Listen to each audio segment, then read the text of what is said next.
तो लगातार शहर की सरकार का हर अपडेट और बड़ी खबरें लगातार हमारी नजर बनी हुई है। जानकारी की टैली भी आपके पास चल रही है। खास मेहमान लगातार हमारे साथ बने हुए हैं। सिसोदिया साहब के पास एक बार फिर आपको लिए चलते हैं। सिसोदिया साहब, लगातार अपडेट भी हम दिखा रहे हैं। ब्रेक पर जाने से पहले भी जैसा मैंने कहा कि आपके रणनीतिकार भी ये नहीं मानते होंगे कि उज्जैन और बुरहानपुर की जीत जैसी है। जी नहीं, देखिए, उज्जैन में तो भारतीय जनता पार्टी जीती है। ये बात जरूर है कि हमारी लीड कम हुई, और लीड कम होने का कारण बहुत स्पष्ट है।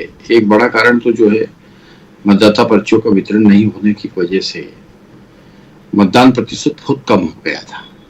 जब मतदान प्रतिशत बहुत कम हुआ था तभी ये समझ में आ रहा था कि जीत का अंतर भी उसी रेशो में कम होगा, और वो हुआ। एक बात। अब जहां तक बुरहानपुर की बात है तो बुरहानपुर में निश्चित तौर पर भारतीय जनता पार्टी जीती है, पर जिस प्रकार से कांग्रेस ने वहां पर पॉलिटिक्स करने का काम किया था, पोलराइजेशन करने का काम किया था, कांग्रेस खुद के घेरे में खुद घिरा गई। अपने पोलराइजेशन के साथ साथ वो ये नहीं देख पाई कि उसका वोट शिफ्ट हुआ है। ये भी नहीं देख पाई कि कांग्रेस वहां पर किस प्रकार से जो है दूसरे नंबर पर पहुंची, उसका कारण क्या रहा। ये भी कांग्रेस की रणनीति उस समय जिस प्रकार से समाज को बांटने का काम उन्होंने किया था, जी। उसमें कांग्रेस सफल नहीं हो पाई। समाज ने एक होकर और एकत्रित होकर भारतीय जनता पार्टी के पक्ष में मतदान किया, जी। और उसका नतीजा सामने आया। जी। ये बात सही है कि वहां भी हमारा जीत का अंतर कम रहा, और वहीं नहीं, सभी जगह जीत का अंतर कम रहा। उसका एकमात्र कारण जो रहा वो मानसून में चुनाव होना, दूसरा मतदाता पर्ची के वितरण में गड़बड़ी होना, मतदान प्रतिशत का कम होना, जी। ये 3-4 कारण रहे। बाकी वो विस्तार से समीक्षा होगी तब आएगी सामने। बागी, नाराज, असंतुष्ट और दिल टूटे हुए, दिल जले लोग, ये आपको कोई वजह नजर नहीं आती है। मसलन कटनी की बात कर ली जाए, अभी जैसे प्रीति सूरी, वीडी शर्मा साहब का एक संसदीय क्षेत्र भी है, कटनी में जिस तरह के नतीजे आ रहे हैं। जी सिसोदिया साहब। निश्चित तौर पर देखो, चुनाव में ये सब अनुभव भी आने का काम होता है। कई लोग असंतुष्ट भी होते हैं निर्णय से। निर्णय निश्चित तौर पर पार्टी कोई भी करती है एक व्यक्ति के हित में होता है, और भी पैरेलल जो है मांगने वाले 2-3 लोग रहते हैं, वो लोग कहीं ना कहीं। पर भारतीय जनता पार्टी में सामान्यतः इस प्रकार का जब डैमेज होता है तो उसको कंट्रोल करने की व्यवस्था है, और हम लोग डैमेज कंट्रोल करने में सफल होते हैं। कहीं कहीं असफलता मिलती है, उसकी फिर समीक्षा होती है। राजनीतिक क्षेत्र है, चुनाव जब लड़ते हैं तो जितनी जीतने की संभावना बनी रहती है उतनी ही उस चुनाव को हारने की भी संभावना होती है। पर उस हार की संभावना को कम करते हुए जीत की ओर ले जाना, वो अंतिम समय तक हमारा प्रयास होता है, हमारे कैडर का प्रयास होता है, हमारे कार्यकर्ताओं का प्रयास होता है, हमारे नेतृत्व का प्रयास होता है, और उसमें हम सफल भी होते हैं। देखा भी आपने, इसमें तो खैर जीती जाते हैं। इसमें तो नागले सर भी हमारे साथ इत्तेफाक रखेंगे कि आपका डैमेज कंट्रोल का जो रिपोर्ट कार्ड है वो बहुत जबरदस्त है, इसमें कोई संदेह नहीं। हालांकि कई जगह लतीफों में ये भी लिखा जाता है कि जीत हार चलती रहती है, सरकार तो बीजेपी बना लेती है। खैर मैं आऊंगा आप लोगों के पास। दोनों मेहमान हमारे साथ बने हुए हैं। अनुराग के पास इस वक्त लिए चलेंगे।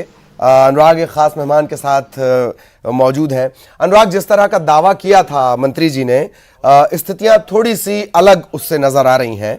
आप बातचीत शुरू कर सकते हैं अनुराग।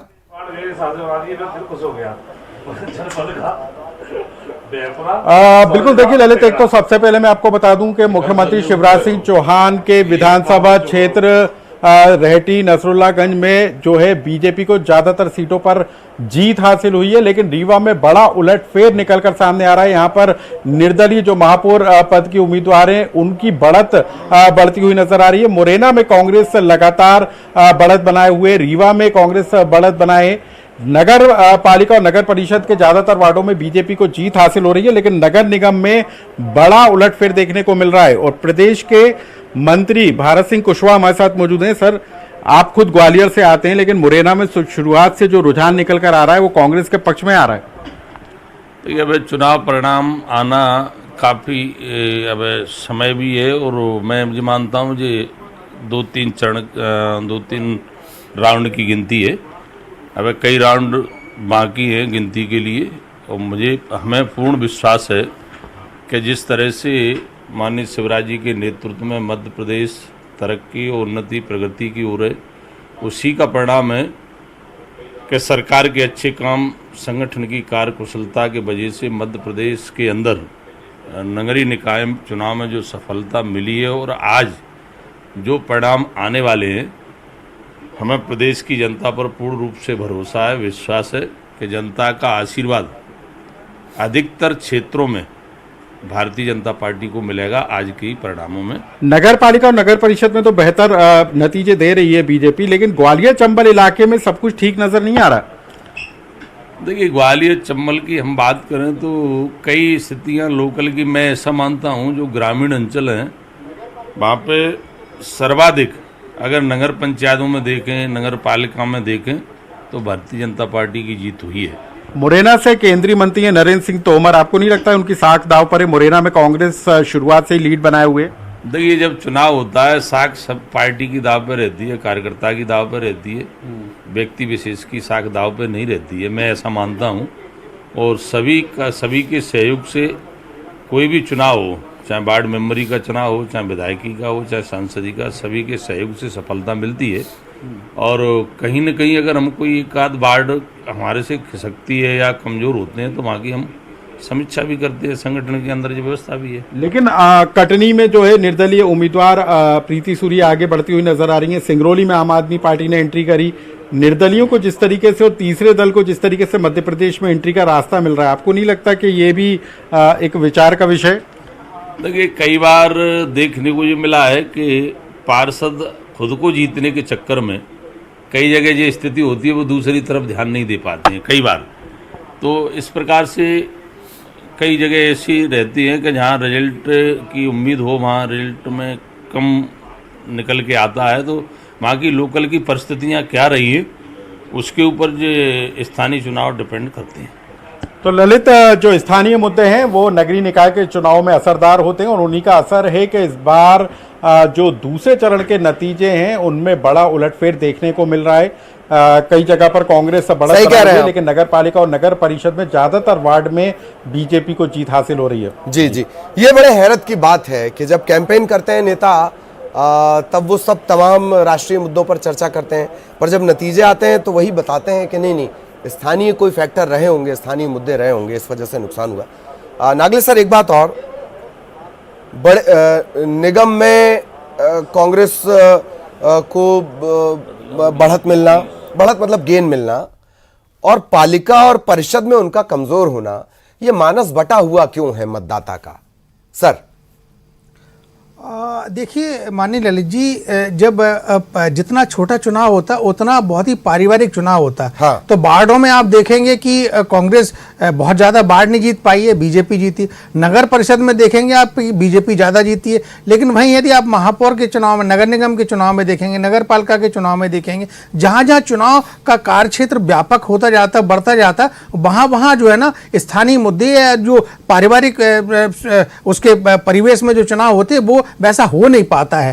अब उसके कारण जो है ना इस तरह के नतीजे आ रहे हैं। अब देखिए, मैं दो तीन चीजें कहना चाहूंगा माननीय ललित जी, कि मैं एक उदाहरण के रूप में बताना चाहूंगा कि इस समय जो अभी मध्य प्रदेश में जो नगरीय निकाय चुनाव हुए हैं और जिस तरह से मध्य प्रदेश के मंत्री या बीजेपी के नेता या कांग्रेस के नेता जो बयान कर रहे हैं, जो अपनी प्रतिक्रिया दे रहे हैं, उसमें मेरा ये कहना है कि लोग इस तरह की बात कर रहे हैं, अंग्रेजी में बात कर रहे हैं कि अब दिन की बजाय अंग्रेजी में उसको रात बता रहे हैं और रात को दिन बता रहे हैं। लेकिन ऐसा होता नहीं है। जब लोग आंखें खोलते हैं तो दिन को दिन दिखता है और रात को रात दिखती है। तो इस तरह की अपनी सुविधा के अनुसार शब्दावली का उपयोग कर रहे हैं, नहीं करना चाहिए। देखिए, मैं आपको बताऊं, सटाई नगर परिषद छतरपुर है, वहां पर कांग्रेस के नेता कह रहे हैं कि साहब हमने बीजेपी मुक्त कर दिया। अभी बुधनी माननीय शिवराज सिंह चौहान जी का विधानसभा क्षेत्र है और नसरुल्लागंज, वहां पर कांग्रेस बहुत कमजोर हो गई है। लेकिन ये सच्चाई नहीं है, सच्चाई आपको स्वीकार करना चाहिए। मैं दो चीजें और कहना चाहूंगा कि देखिए, अभी दोनों मंत्री नगरीय प्रशासन मंत्री थे, माननीय भूपेंद्र सिंह जी और माननीय भारत सिंह कुशवाहा। क्या मध्य प्रदेश में, या ललित जी आप बताइए यदि आपके संज्ञान में आया हो, कोई भी किसी भी कांग्रेस या बीजेपी ने कोई अर्बन डेवलपमेंट को लेकर पूरे राज्यव्यापी कोई एक एजेंडा प्रस्तुत किया है? क्या पंचायत के चुनाव दलीय आधार पर नहीं हुए थे, लेकिन ग्रामीण क्षेत्रों के विकास के लिए कोई एक राज्यव्यापी कोई आपने खाका कोई जनता के बीच में रखने की कोशिश की है? नहीं की है। आपने सिर्फ चुनाव में इस तरह की बातें की है जिससे कि मतदाता जो है ना वो आप दोनों ही दलों के बरगलाने में आया है और ये नतीजा आपके सामने। अब एक चीज मैं और कहना चाहूंगा कि देखिए इस चुनाव में जिस तरह की चीजें निकल कर आई हैं, ये जो मैंडेट है वो किसी एक दल को नहीं मिला है। जो रुझान आ रहे थे फर्स्ट फेज की मतगणना में वो रुझान आगे तक रिटेन करते रहे। अभी भी मेरे को ऐसा लग रहा है कि जो रुझान आ रहे हैं वो उसको स्वीकार करना चाहिए, जैसे कि माननीय अटल जी ने स्वीकार किया था कि हम एक वोट से पार्लियामेंट में चुनाव, पार्लियामेंट में हमारी सरकार चली गई थी। तो बीजेपी को स्वीकार करना चाहिए कि हम दो नगर निगम के चुनाव हार रहे हैं। अब इस तरह की बात आ रही है कि हम 3 विधानसभा क्षेत्र फर्स्ट फेज में कांग्रेस हार गई है। देखिए अभी बात हो रही है नगरीय निकाय चुनाव की, नगर निगम चुनाव की। अब कौन कहां से जीता कौन कहां से आ रहा, यदि इस पर जाएं तो नगरीय निकाय का जो एरिया रहता है वो ज्यादा मतदाताओं वाला रहता है, विधानसभा का एरिया कम रहता है। मध्य प्रदेश के भोपाल के संदर्भ में देखें तो पहले 25 लाख की आबादी थी, अब 35 से 50 लाख के बीच में आबादी है और विधानसभा का ये। हाँ नहीं, ये बात आपने सही कही। आपने अटल जी का भी जिक्र कर दिया। अटल जी के जिक्र से स्थितियां यहां तक पहुंच गई हैं कि सुप्रीम कोर्ट में भी कुछ मामले गए। गोवा से इनकी शुरुआत हुई। सुप्रीम कोर्ट ने तब भी पूछा था कि जो जीतने वाली पार्टी है वो सरकार क्यों नहीं बना पाती, और इसके बाद ये एक बात भी चल निकली, एक डायलॉग भी चल निकला सोशल मीडिया पे कि जीते कोई सरकार तो बीजेपी बनाएगी। खैर सोशल मीडिया से वापस आ जाते हैं। लगातार हमारे साथ नायक जी भी जुड़े हुए हैं। रोहित जी, जो बात कह रहे थे अभी नागले सर कह रहे थे, या जो आपने कही कि कई जगह आपको कामयाबी मिली है, पर यह मैंडेट क्यों कि आप निगम में तो लीड बना ले रहे हैं, बाकी जगहों पर स्थिति कमजोर, पालिका में और परिषद में। जिला पंचायत की मैं बात नहीं कर रहा हूं अभी, प्लीज जी।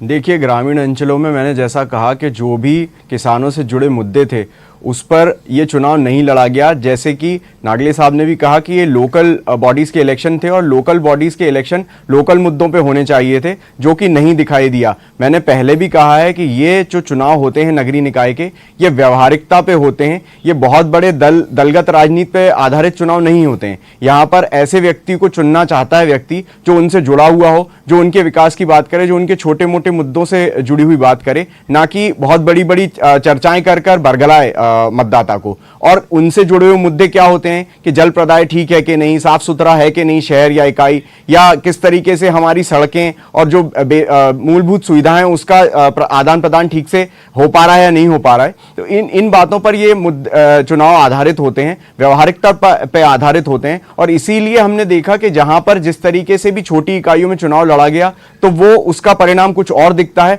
और जो हमने नगर निगमों में चुनाव लड़ा, जहां पर विकास का मुद्दा महत्वपूर्ण था, जो हमने बात कही कि जिस तरीके से 16-0 पे हम थे और इनने बड़े बड़े रोड मैप दिए, बड़ी बड़ी विकास की बात करी। देखिए क्या है, अगर हवा चलती है बयार और वो एक दिशा में चले तो शीतलता देती है, लेकिन अगर वो घूम जाए, वो दिशाहीन हो जाए तो बवंडर बन जाती है। मुझे लगता है भाजपा का भी जो विकास का मॉडल था वो दिशाहीन था, इसलिए वो बवंडर तो नहीं बना, ब्लंडर जरूर बन गया। और इसलिए नगर निगमों में हमको फायदा मिला है, नहीं ब्लंडर बन गया। सिसोदिया साहब भी लगातार हमारे साथ बने हुए हैं और विश्वास सारंग से भी हमने चर्चा की, वो भी आपको बताएंगे। सिसोदिया साहब, बवंडर ब्लंडर आपने सुना रोहित जी ने क्या कुछ कहा, आपका एक क्विक रिएक्शन। रोहित जी की बात समझ में आ रही है, पर ये बवंडर और ब्लंडर मिस्टेक किससे हो रही है रोहित जी जानते हैं। सीहोर के नरसुल्लागंज और बुधनी कांग्रेस मुक्त होने का काम हुआ है। मध्य प्रदेश के अधिकांश नगरीय निकाय के जो नगर पालिका और नगर परिषद है वहां भाजपा के बहुमत की ओर हमारे पार्षद अधिक जीते और हम बहुमत की ओर अग्रसर है। नगर पालिका में भी हम जो है पार्षदों की स्थिति में अच्छे हैं, कांग्रेस से काफी आगे चल रहे हैं। कई स्थानों पर जो है भारतीय जनता पार्टी के छोटे जो नगर परिषद के परिणाम है वो फाइनल हो चुके हैं, उनके पक्ष में जा चुके हैं, विजय के घोषणा हो चुकी है। पूरे मध्य प्रदेश में अगर हम देखें तो ये पाते हैं कि जनता के बीच में जाकर पार्षद स्तर तक पार्टी के पक्ष में मतदान हो इस बात का विश्वास अर्जित करने में हम सफल हुए हैं। पार्टी अग्रसर हुई है अपनी स्थानीय निकाय पर सभी जगह काबिज होने में। पिछले चुनाव में भी अगर हम देखें तो बहुमत में, पिछले चरण के चुनाव के परिणाम में भी अगर हम देखें तो पाते हैं कि बहुमत में हम थे। इस चरण के भी चुनाव परिणाम को अगर हम देखते हैं तो हम पाते हैं कि नगर पालिकाओं में, नगर परिषद में और नगर पालिक निगम में पार्षदों की संख्या हमारी बहुमत की ओर है। जहां पर चुनाव पार्षदों के माध्यम से अध्यक्षों के होना है, वहां की स्थितियां लगभग क्लियर हो गई है कि वहां भारतीय जनता पार्टी के अध्यक्ष और बोर्ड बनने की स्थितियां बन चुकी है, क्योंकि हमारे पार्षद बहुमत में जीत चुके हैं। और महापौर वाली काउंटिंग अभी चल रही है, इसमें भी आप देखेंगे कि भारतीय जनता पार्टी को सम्मानजनक सीटें मिलने का काम होगा। जी। हम अधिकांश स्थानों पर विजयश्री का वर्णन करेंगे। जी, विश्वास सारंग साहब से भी चर्चा हुई है, पहले वो सुन लेते हैं, फिर चर्चा को आगे बढ़ाएंगे। नगरीय निकाय चुनाव के दूसरे चरण की मतगणना जारी है। हमारे साथ इस वक्त बात करने के लिए मध्य प्रदेश सरकार के चिकित्सा शिक्षा मंत्री विश्वास सारंग जी हैं। विश्वास जी, आज जो मतगणना है वो दूसरे चरण की चल रही है, क्या फीडबैक अब तक आपको मिला है? भारतीय जनता पार्टी लगभग सभी जगह आगे है और ये हम सबके लिए प्रसन्नता की बात है कि मध्य प्रदेश की जनता ने फिर भाजपा में विश्वास व्यक्त किया है, शिवराज में विश्वास व्यक्त किया है। देश की नरेंद्र मोदी जी की सरकार की विकास की नीति, शिवराज सिंह चौहान जी की सरकार की विकास की नीति जनता ने शिरोधार्य की है और इसीलिए चाहे नगर निगम की हम बात करें, नगर परिषद, नगर पालिका की हम बात करें, हर जगह कमल ही कमल है। गांव में कमल खिली चुका है, शहर में पहले फेज में भी कमल ही कमल था और ये जो दूसरे फेज की मतगणना, इसमें भी हर जगह भारतीय जनता पार्टी के प्रत्याशी आगे हैं। कांग्रेस लेकिन ये कह रही है कि 16 का 16 था, पहले चरण में हमने तो 3 ले ली और दूसरे चरण में भी उनके दावे हैं कि कुछ सीटें उनकी ओर आ जाएंगी। अब किसी को भी इस देश में वक्तव्य देने का अधिकार है और अपनी पीठ ठीक से ठोकें, अपनी ही पीठ ठोकें तो जनता समझती है। पर मुख्य मुद्दा यह है कि पहले चरण के मतगणना में आपके 3 विधायक हारे हैं, इस पर कहीं आप विचार नहीं करोगे? आप इतनी बातें कर रहे हो और जहां पर आप जीते हैं हम शिरोधार्य करते हैं। देखिए, हम तो जनता के मैंडेट को मानने वाले लोग हैं। हम कहीं ईवीएम पर गलती बता दें, कहीं चुनाव आयोग को गाली देने लगे, हम उस तरह के रोंटाई का गेम नहीं खेलते। जनता ने यदि हमें कहीं पर ये कहा है कि आप से ज्यादा हम किसी और को वोट दे रहे हैं तो वो हम समीक्षा करेंगे। कहा जा रहा था कि ये लिटमस टेस्ट होगा 2023 का जो विधानसभा का चुनाव है, तो उस लिहाज से आप क्या मानते हैं इस लिटमस टेस्ट में बीजेपी के कितने नंबर? यदि आप, मैं तो वैसे हर चुनाव को अलग ढंग से देखता हूं। नगरीय निकाय के चुनाव अलग हैं, विधानसभा के अलग हैं, लोकसभा के अलग हैं। पर यदि आप ये मानते हो कि ये बिफोर विधानसभा था तो उसमें भी तो भाजपा ही जीती है, बहुमत तो भाजपा का ही है, तो इसलिए यदि ऐसा भी है तो हम पास हुए। तो ये हैं चिकित्सा शिक्षा मंत्री विश्वास सारंग जी, जो इस वक्त हमसे बात कर रहे थे और उन्होंने कहा है कि अगर ये लिटमस टेस्ट था 2023 का तो बहुमत तो उनका ही है, लिहाजा जीत भी उन्हीं की है। कैमरामैन मोहसिन के साथ शरद श्रीवास्तव, न्यूज़ 18 भोपाल।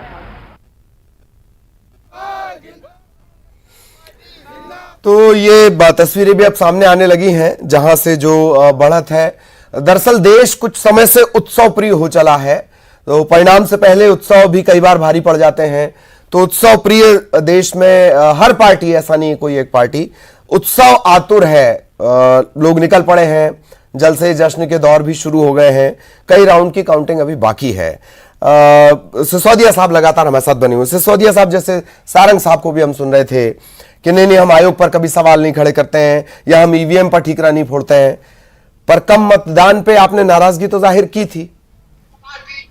नाराजगी जाहिर नहीं की थी मित्रों, हमने कम मतदान पर चुनाव आयोग को सुझाव दिए थे। निर्वाचन आयोग में जाके भारतीय जनता पार्टी का शिष्टमंडल एक मिला था, हाँ। और मिलके जो अगला चरण का चुनाव होना था, उस चुनाव के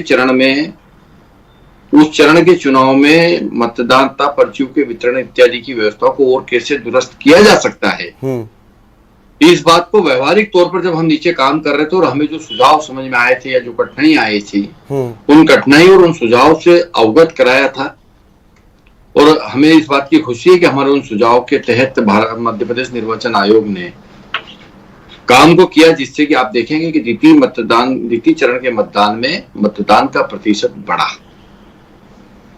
मतदान का प्रतिशत बढ़ता है, इसका अर्थ ये नहीं जाता है कि कोई किसी एक पर्टिकुलर राजनीतिक दल को फायदा होता है। मतदान के प्रति मतदाताओं को रुझान बढ़े, ये काम होता है निर्वाचन आयोग का, ये काम होता है राजनीतिक दल के कार्यकर्ताओं का भी, कि एक जन जागृति हो कि लोग मतदान के लिए निकले। तो ये काम के लिए सुझाव देना एक अच्छे राजनीतिक दल के कार्यकर्ता के नाते देने का काम किया था जी। नहीं, ये बात आपने अगर तो कोई शिकायत के रूप में लेता है तो लेता है। यही खूबसूरती है आपकी कि शिकायत और सुझाव में से आपने सुझाव को पिक किया। पब्लिक डोमेन में पड़ा है, आपके कई नेताओं ने शिकायत ही जाहिर की। ये ठीक है कि ज्ञापन की शक्ल जब हम देने गए हों या मिलने गए हों तो वो सुझाव में तब्दील हो गए। खैर, उस पर ज्यादा नहीं जाते हैं, अब तो आज अलग अलग परिणाम भी आ रहे हैं और बहुत सारे सवाल मेरे जहन में है, फिर भी वक्त की अपनी सीमाएं हैं। नागले सर, आपका बहुत बहुत धन्यवाद। रोहित जी, आपका बहुत बहुत धन्यवाद। सिसोदिया साहब लगातार बने रहे और उन्होंने भी जवाब दिए। आप तीनों मेहमानों का बहुत बहुत शुक्रिया। हमारे जो सहयोगी लगातार अपडेट कर रहे हैं उनका भी बहुत बहुत धन्यवाद। और लगातार ये मेगा कवरेज जारी है, अपडेट भी बताएंगे, बड़ी खबरों पर नजर भी बनी रहेगी और साथ ही साथ चर्चा भी इसी तरीके से करते रहेंगे। कहां कौन आगे पीछे है, बारिश का इंतजार भी कई जगह पर किया जा रहा है। मुरैना चंबल में वोटों की बारिश हो गई है, बदला नहीं आए हैं। निकाय की गर्मी से हो सकता है बादल थोड़े पिघल कर कहीं और रुक गए हों। आएंगे, जरूर आएंगे। तो लगातार शहर